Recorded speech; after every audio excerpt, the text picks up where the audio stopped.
Beelzebub's Tales to His Grandson, Chapter 14,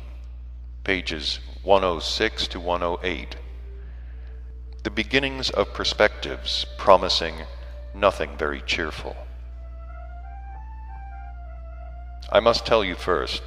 that the three-brained beings on that planet also had in the beginning presences similar to those processed in general by all what are called Cheerful three-centered beings arising on all the corresponding planets of the whole of our great universe.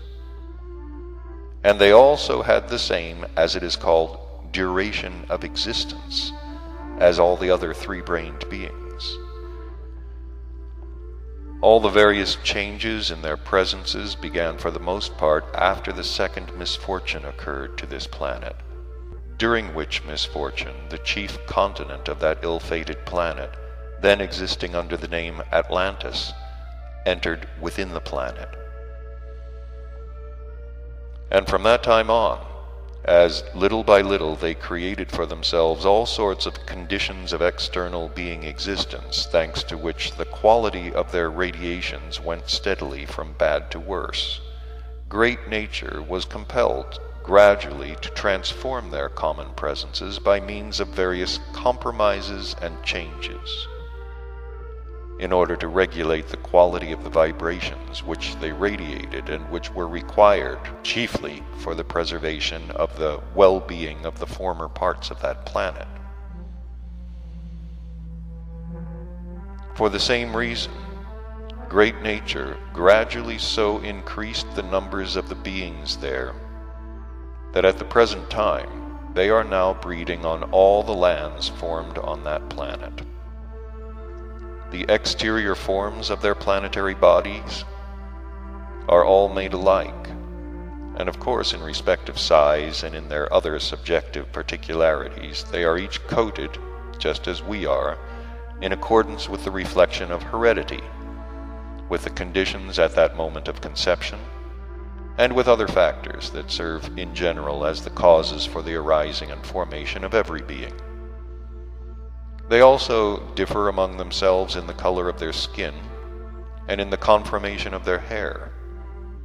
and these latter particularities are determined in their presences, just as they are everywhere else, by the effects of that part of the planetary surface where the given beings arise and where they are formed until they reach the age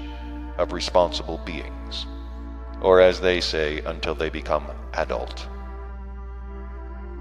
As regards their general psyche itself and its fundamental traits, no matter upon what part of the surface of their planet they arise, these traits in all of them have precisely the same particularities, among them being also that property of the three-brained beings there, thanks to which on that strange planet alone, in the whole of the universe, does that horrible process occur among three-brained beings, which is called the process of the destruction of each other's existence, or as it is called on that ill-fated planet, war. Besides this chief particularity of their common psyche, there are completely crystallized in them, and there unfailingly become a part of their common presences,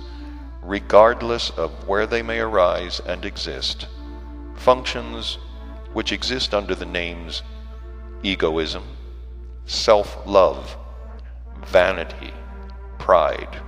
self-conceit, credulity, suggestibility, and many other properties quite abnormal and quite unbecoming to the essence of any three-brained beings whatsoever. Of these abnormal being particularities, the particularity of their psyche, the most terrible for them personally, is that which is called suggestibility. About this extremely strange and singular psychic particularity I shall specially explain to you sometime. Having said this, Beelzebub was thoughtful, and this time longer than usual. And then, turning again to his grandson, he said,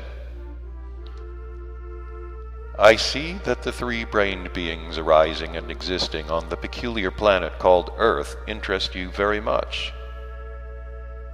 And as during our voyage on the ship Karnak, we shall have willy-nilly to talk about many things just to pass away the time, I will tell you all I can just about these three-brained beings.